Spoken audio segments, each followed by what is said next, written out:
WNBA Commissioner Cathy Engelbert comes out and denies what we all see. All of us see it. The players see it. The coaches see it. The fans see it. The damn parking lot attendants that's standing outside of the venues that's not even in the arenas can see it. That there's a major referee issue with the WNBA. Now, we know WNBA Commissioner Cathy Engelbert pretty much is not a fan favorite. She's been quiet in most parts. She's looked upon as being a fraud. And quite frankly, people was asking for her to step down, bro. Accordingly, effective immediately, I am banning. One line changed everything. Effective immediately, I'm banning. Brittney Griner is banned from the WNBA. Just like that, she was out. Straight from Adam Silver, not a whisper before it happened. The whole league just froze. But this didn't come out of nowhere. Not really. Months ago, Griner was caught on camera going after Caitlin Clark, throwing elbows, talking trash, trying way too hard to break her. You could feel the tension. Everyone saw it. But Caitlin, she didn't budge. She kept hooping, kept cooking defenders, took the hits, and kept her cool. Then Griner fouled out. Caitlin looked her right in the eye and said it plain and simple. I'm not scared of you. And that's when everything flipped. Because maybe this isn't just about Griner. Maybe someone bigger is pulling the strings. Cathy Engelbert. Her name keeps popping up behind the drama, behind the chaos, behind the silence. And if you look closer, this isn't just a ban. It looks like a cover-up.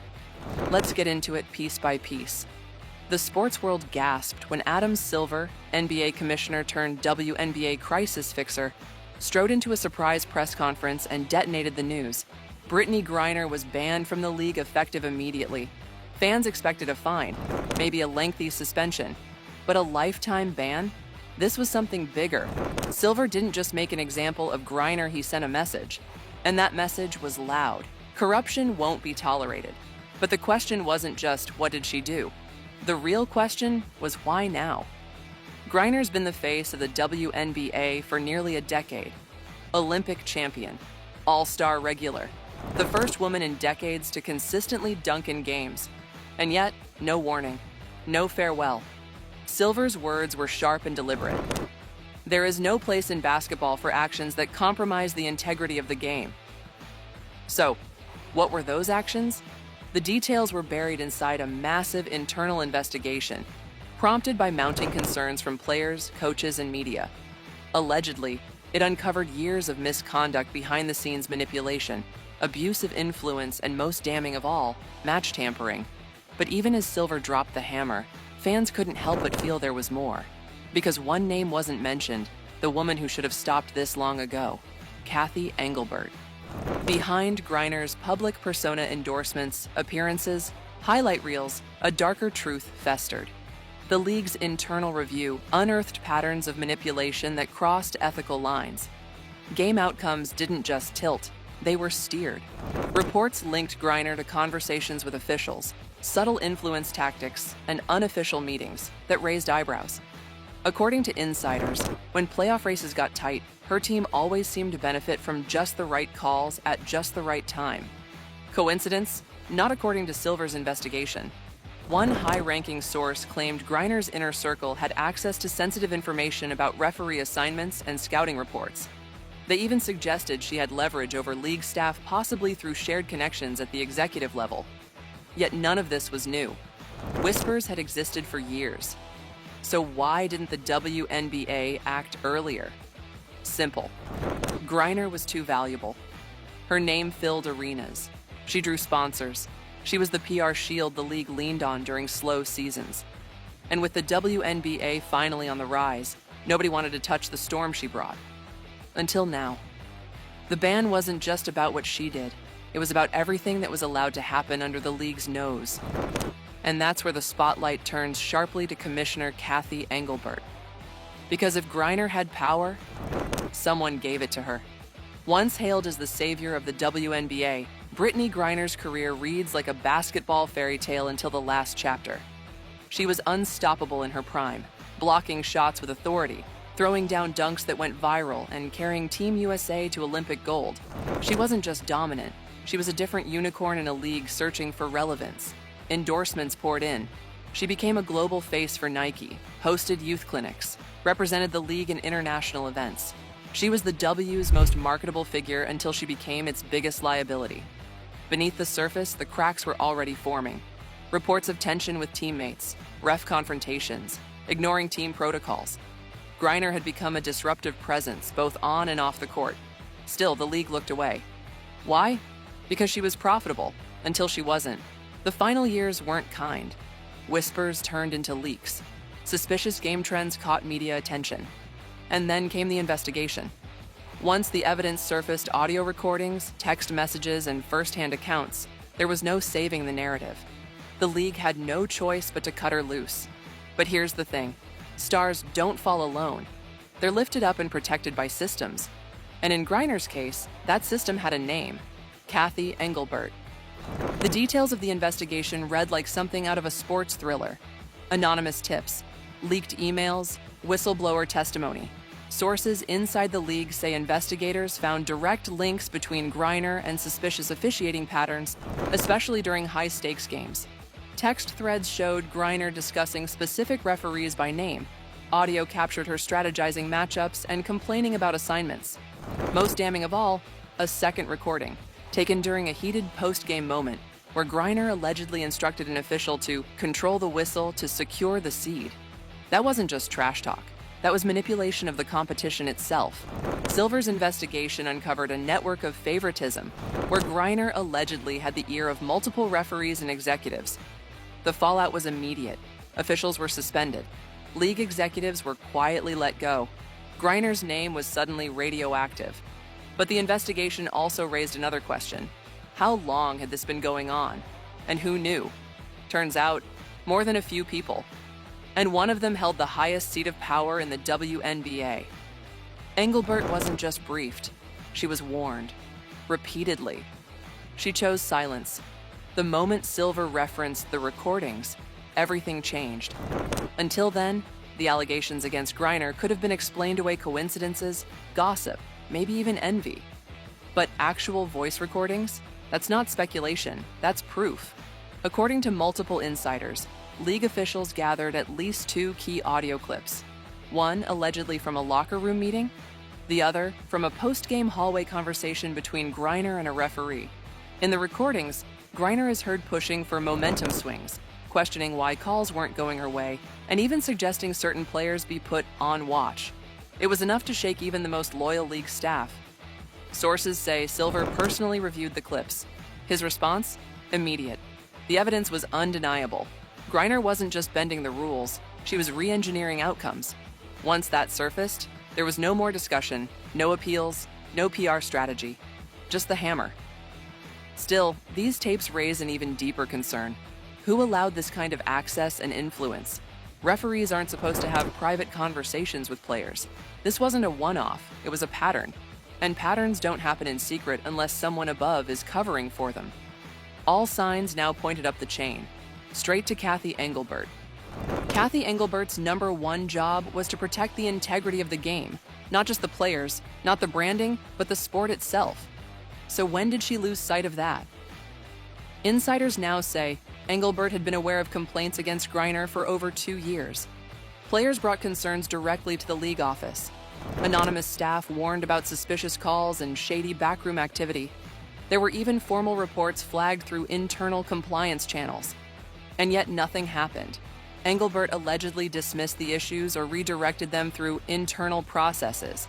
Some now claim she actively shielded Griner from scrutiny to protect the league's image. Why would she do that? Simple. Money. Griner was a top draw, a recognizable face the WNBA could market. Engelbert, who had staked her leadership on expanding league visibility, needed Griner as a symbol of success, even if the cost was accountability.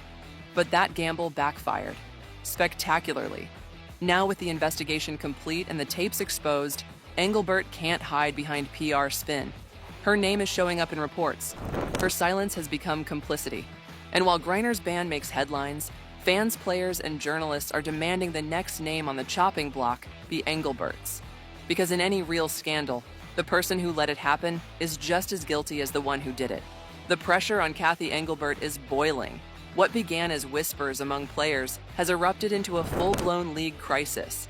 Silver may have delivered the Griner ban, but fans now want more, and their eyes are locked on the commissioner. Critics say Engelbert isn't just negligent. They say she orchestrated the silence.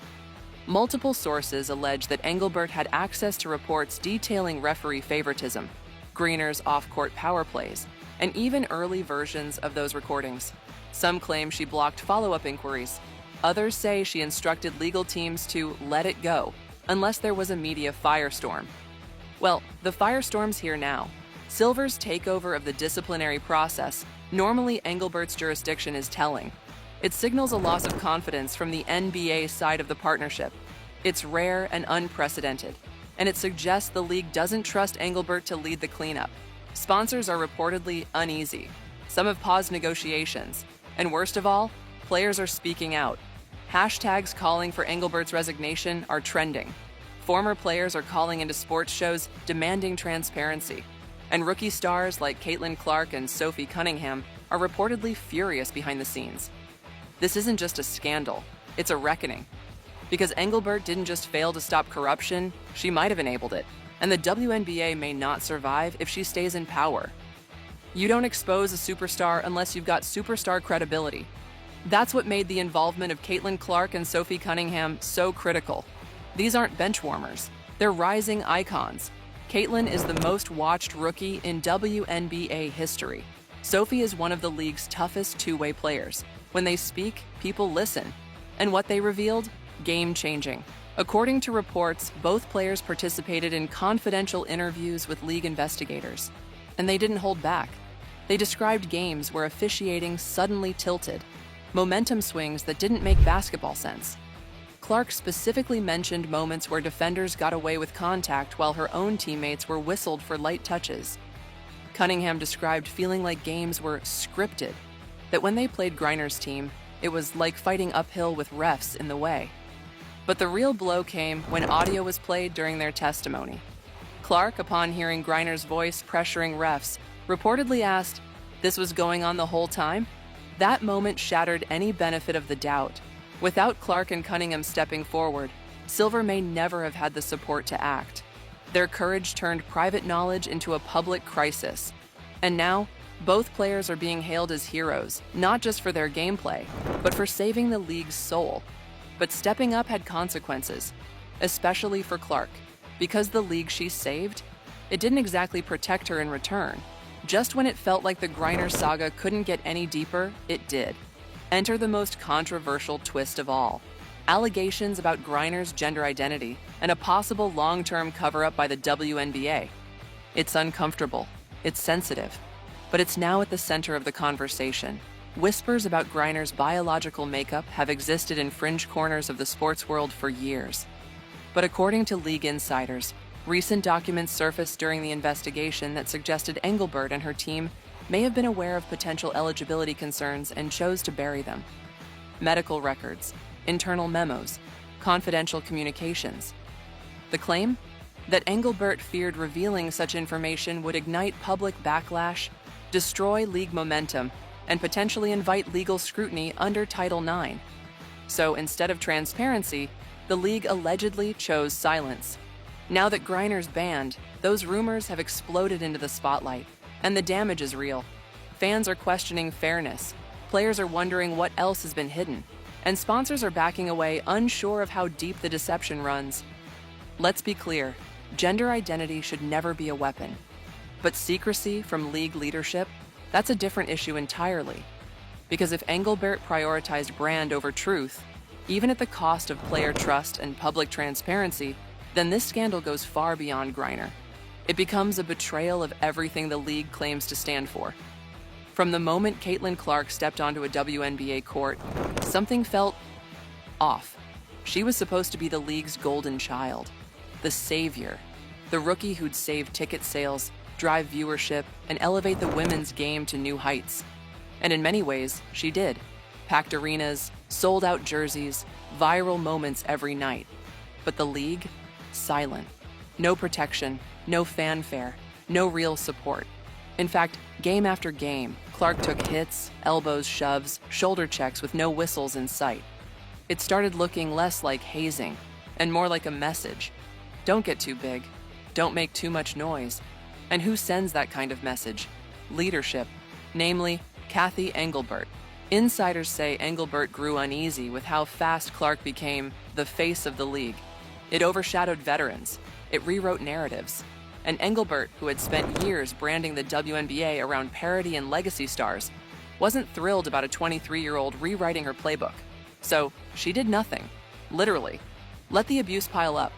Let the referees miss every foul. Let the resentment grow.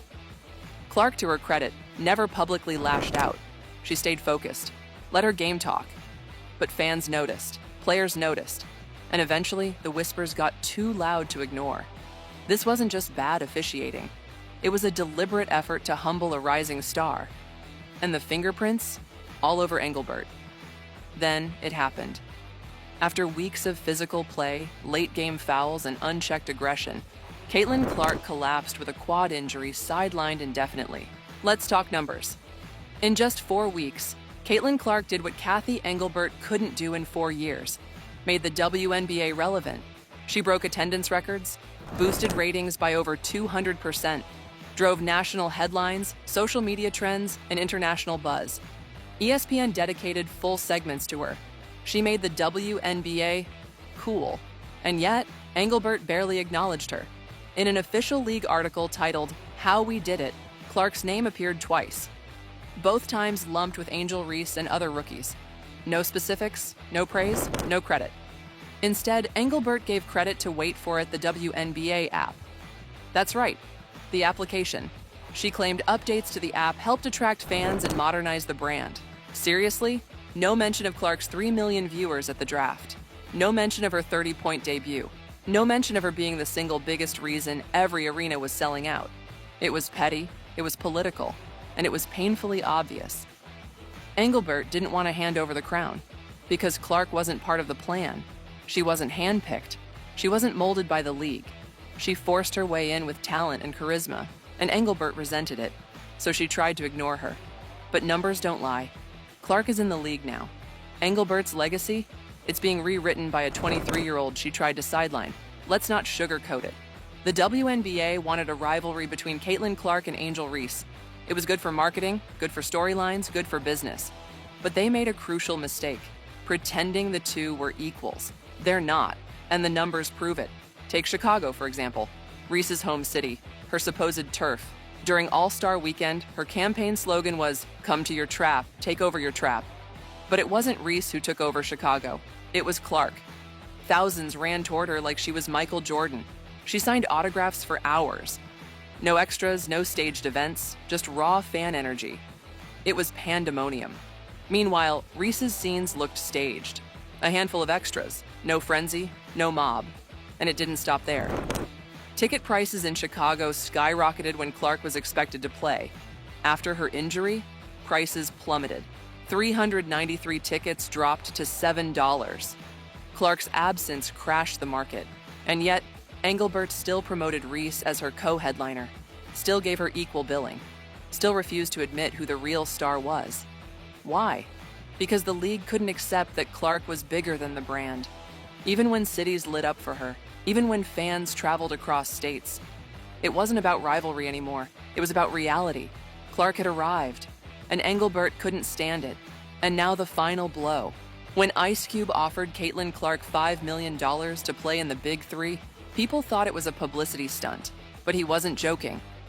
Cube explained it clearly. Clark unlocks millions. Sponsors follow her. Fans follow her. She creates value just by showing up. But when asked about Angel Reese, Cube kept it blunt. We didn't see the same return. Translation? It's not personal, it's business. This isn't just one rapper making a splash. This is a reflection of the market. Clark is the business. And everyone knows it except, apparently, Cathy Engelbert. While Engelbert clings to parody narratives and legacy names, the rest of the world is building around Clark.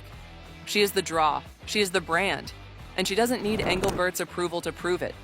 Even after being bruised, ignored, and sabotaged, Clark still leads the league in impact, influence, and star power. And now, she's got a $5 million mic drop to prove it. If Engelbert won't embrace the future, she'll be left in the past. Because this isn't just about basketball anymore. It's about a broken system being exposed one foul at a time. So here we are. Griner's gone. Clark's still standing. And the WNBA feels like it's at a crossroads. This isn't just about one player getting ejected or one game getting chippy. It's about a pattern where the league seems to protect the loudest voices and ignore the ones actually bringing fans through the doors. And one name keeps coming up behind the scenes, Cathy Engelbert. She's not making hard fouls or talking trash on the court, but her influence? It's everywhere in the silence, in the officiating, in the way Clark keeps getting targeted while the league stays quiet. You can feel it building. Clark gets hacked every night, shoved, mocked, baited, and still shows up, still delivers, still lifts the entire league on her back. And what does she get in return? Barely a whistle, barely any support. At some point, people start asking questions. And once fans start seeing the pattern, they don't unsee it. This isn't just about basketball anymore. It's about respect. It's about leadership. And it's about whether the league is going to protect what's growing or protect what's broken. Because if things keep going like this, it's not just Griner who's out. It's the entire system that's about to break wide open. And we'll be right here watching every move.